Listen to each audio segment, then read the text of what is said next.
Doon ang Ginoo mga kaigsuonan, yan nasab ang inyong igsuon, magapadayon sa pagdasig kaninyo pinagi sa pulong sa Ginoo.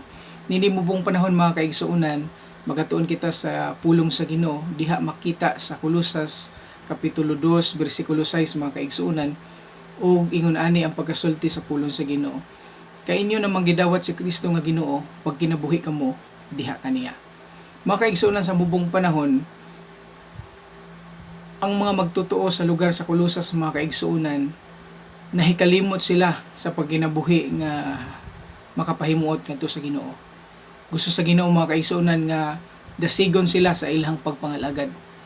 Sa atong usab nga panahon karon mga kaigsuonan, taliwala ni ining dili masabtan nga mga panahon, kinahanglan kita magmainiton sa atong pagpangalagad sa Ginoo, o kinahanglan usab kita nga mubarog sa ginatawag nga pagtuo nga atong gihuptan mga kaigsuonan. Hinaut sa mubong panahon, magpahinumdom ka nato mga kaigsuonan ang mga magtutuo sa lugar sa Kolosas. Adunay tulo ka butang atong makuha nining usa ka bersikulo mga kaigsuonan.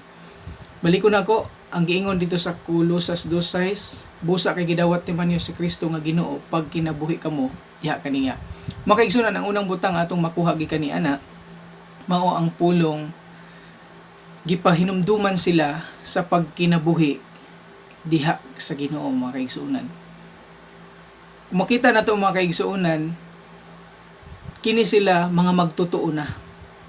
Apan gipahinumduman sila sa tagsulat mga kaigsuonan, kay gusto ni Apostol Pablo nga niining panahon na taliwala sa bisan unsang panahon, bisan unsang sitwasyon nga ilang giagian, magpabilin sila diha sa ilang pagkinabuhi ingon nga mga magtutuo sa Ginoo. Kaduha mga kaigsuonan, giauhag kini sila para magpabilin silang komitado taliwala sa bisan unsang pagsulay. Bisan pa man sa atuang panahon karon, importante usab kaayo.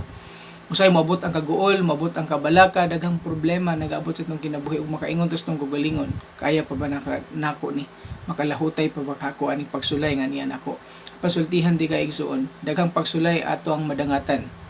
Apan ang pinakanindot, bisan nagatubang taniining mga pagsulay nga atong gikabalakhan, gikagulan sa matag adlaw mga kaigsuonan, dunay saad o ang Ginoo nga gipaabot nga ri kanato mga kaigsuonan. Dili kita managkaluya sa pagbuhat ug maayo kaysa nakahaigo nga panahon mga kaigsuonan, kita magaani niini. Katapusan mga kaigsuonan, gawas nga gipahinumduman sila sa ilang pagkinabuhi ingon nga sa ilang pagkinabuhi ingon nga magtutuo. Ikaduha mga kaigsuonan, gipahinumduman sila nga mahimo untang komitado, mapadayon sila sa ilang pagkakomitado. Katulong mga kaigsuonan, kinahanglan nilang mulahutay sa bisan unsang pagsulay nagaabot sa itong kinabuhi. Dili na to kalimtan nga mulahutay gyud.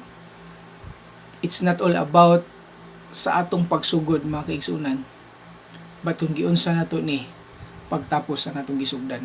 Hinaut sa mubong panahon, nakapahinumdom ka nato ang pulong sa Ginoo na nasab ang inyong igsuon, Pastor Anthony Dalian, magapadayon sa pagdasig ug magaingon, dalaygon ang Dios sa tanang panahon.